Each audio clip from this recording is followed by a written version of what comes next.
In Kenya, our institutions are under trial.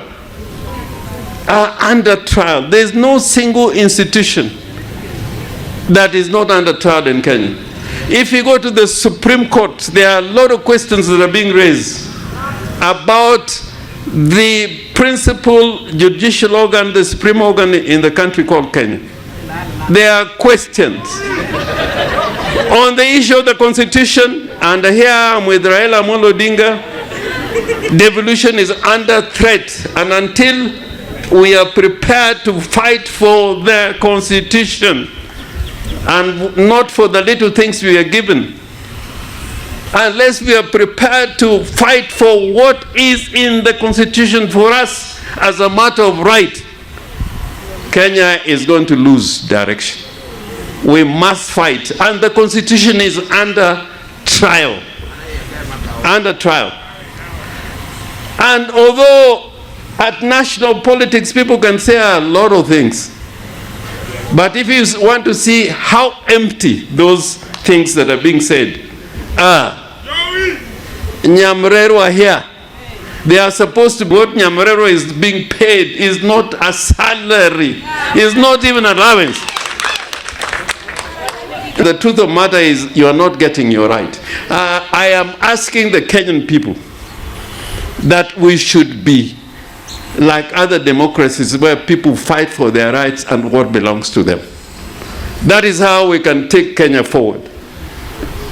Not by this silly politics we are being engaged in. Now, even in the political field now, 60 years, Kenya is a republic. And the only strategy we can think about winning elections at the national level is to form ethnic coalitions. Tribal coalitions. Tribal coalitions. That is not going to help. It's not going to help. Kenya, we want, like in the United States of America, although it's a mature democracy, where a young man who has roots in a Lego could go to the United States and be a president in America because they fight for constitutional provisions and what is right for that country. Tokae niji nyaka gwelre ni kabilani. We are being so backward. We are being so backward. So these institutions is what we must make strong. And right now in Kenya, the last free and fair election that we had was in 2002. If we are not careful, even this election that is coming is not going to be free and fair. I am looking at it critically.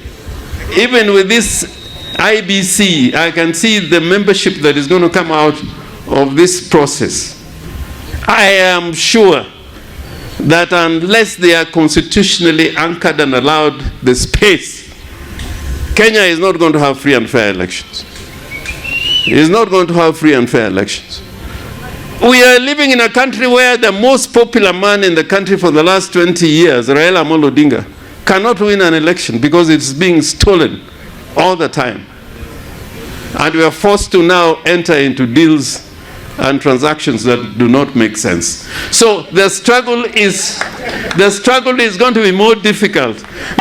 I am prepared to go back to jail. I'm prepared to go back on the streets. But I'm not going to have a country where the most popular presidential candidate we ever seen, Raila Odinga, every time after every election, the elections are stolen. And you're going to a Supreme Court also that is compromised. This is not a country to be proud about. This is a country where now the young people, the Gen Zs, you have to come out and we are prepared to join you. Yeah, so we have to change. We have to change this thinking. And I'm telling the people of the Republic of Kenya, from Sigomre today, things are not right in Kenya. If you can have Kipsigis community in Narok being killed over land, overland, and they have a government that they elected. It's because, the rights of the people are not being represented. People are crying all over. And it is now for us to tell the country we are not prepared to go back to where we were, where Jaramogi, Oginga Odinga, and Achieng' Oneko were being detained. J.M. Kariki were being detained. Where people in the church, like Okulu, were being persecuted. This is the time to wake up and think about this republic called Kenya. The government of the Republic of Kenya must listen to the people. Must listen to the people.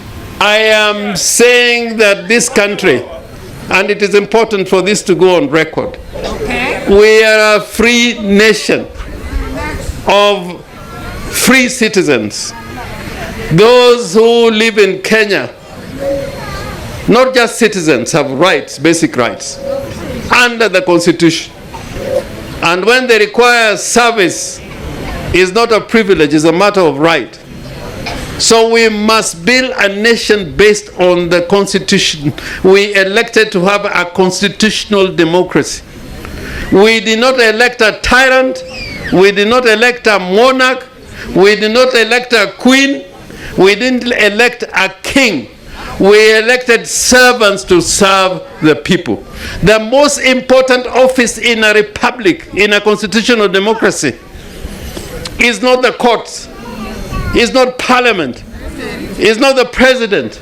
The most important office in a constitutional democracy is the free citizen.